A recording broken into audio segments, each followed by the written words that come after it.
3 years ago, Jade Clark faced rejection from three white partners at an elite law firm. They mocked her attempts to enter the world of top-tier legal professionals and dismissed her capabilities. Now, those same people have come to her seeking help. And Jade? She's ready to take control and dismantle the system that once rejected her. Jade Clark, a 29-year-old black woman, walked into the office of the very law firm that shut her out. She moved with confidence, wearing a perfectly tailored navy blue suit that highlighted her athletic frame. A crisp, white shirt completed her look, giving her an air of authority. Her natural curls were neatly styled, framing her face with precision, just like the meticulous work she had put into her preparation for this meeting. The soft tap of her heels echoed across the marble floor as she approached the long mahogany conference table. Seated before her were three men partners of the firm. The room was massive, with floor-to-ceiling windows offering a panoramic view of the city skyline, but under the weight of their scrutiny, it felt much smaller.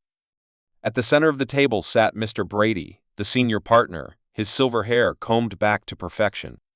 His posture and expression radiated authority. To his right sat Mr. Harper, an impatient, heavy-set man. On the left was Mr. Wilson, who barely looked up, more interested in shuffling through the papers in front of him than paying attention to Jade. Jade began her presentation with a clear, steady voice.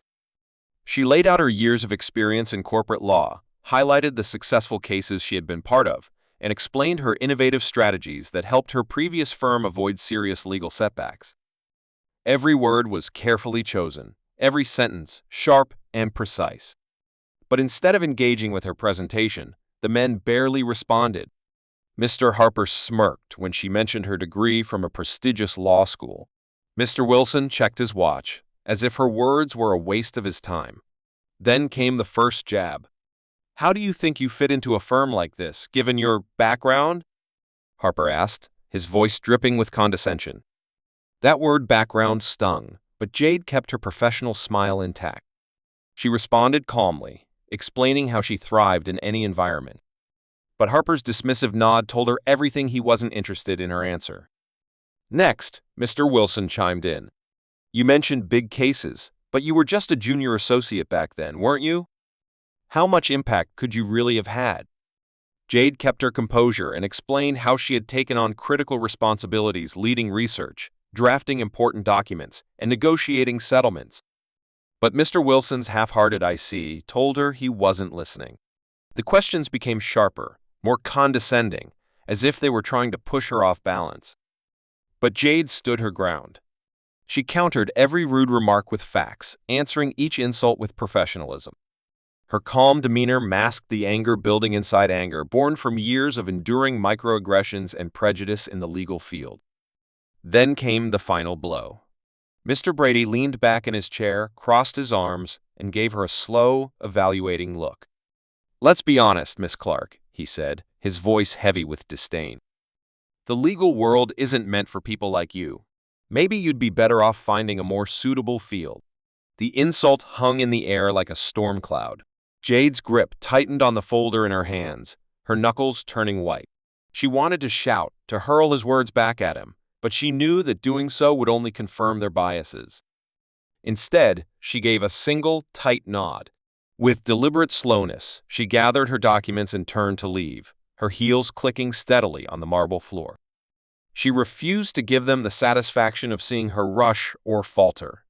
The door closed behind her with a soft thud, and she found herself alone in the hallway, the fluorescent lights casting sharp shadows around her. The humiliation burned in her chest, but Jade took a deep breath, calming herself. As the cool autumn air hit her face outside, she made a promise to herself. If they couldn't see her value, she'd show them. One case at a time, she would prove them wrong. She would rise above their narrow judgments and become someone they could never ignore. The next 3 years were anything but easy. Jade faced countless rejections, some openly racist, others subtle but no less hurtful. Even with her impressive education and experience, many firms doubted her abilities. In interviews and courtrooms, she felt the weight of disdainful looks and dismissive attitudes. But Jade was not alone in this fight. Her brother, Alex, stood by her side every step of the way.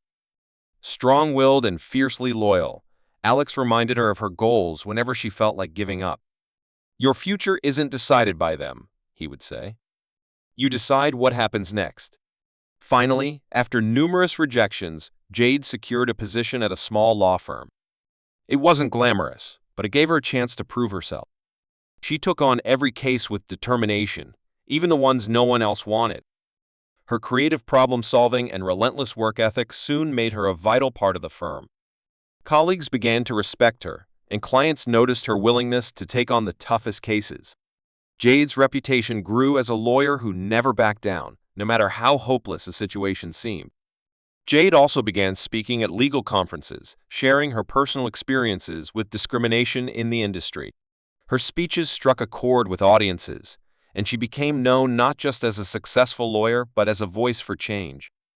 Then, everything came full circle.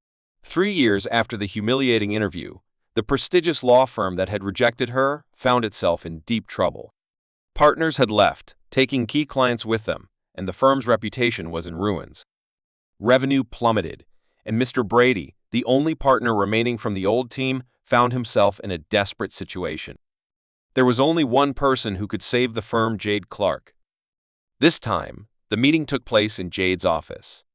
The room was bright, spacious, and elegantly decorated, a far cry from the cold, hostile atmosphere of their first encounter.